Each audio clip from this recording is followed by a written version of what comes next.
prenons à présent la direction de l'Observatoire volcanologique du Piton de la Fournaise, où nous attend sa directrice Aline Pelletier. Bonjour Aline Pelletier. Alors, une de vos équipes a pu réaliser hier une reconnaissance par hélicoptère et le débit de la lave est relativement constant. À cette heure, rien ne vous permet encore d'affirmer que ces coulées vont traverser la route ?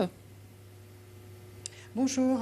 Donc oui, effectivement, les débits de lave sont assez constants au niveau du site éruptif. Donc ça, on arrive à le voir grâce à nos appareils de mesure, puisqu'on a une activité stabilisée maintenant depuis 24 heures.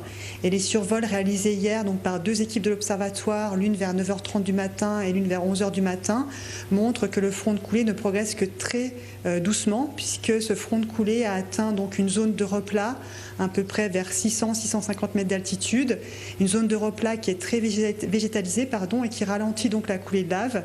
Donc pour l'instant, on est encore loin de la route, à peu près 2 km de la route nationale 2. Et l'activité, elle, se stabilise, on peut le dire ?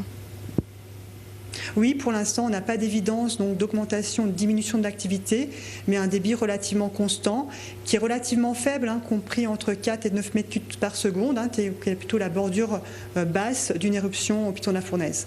Quelles sont les prochaines étapes pour vos équipes sur le terrain, justement ?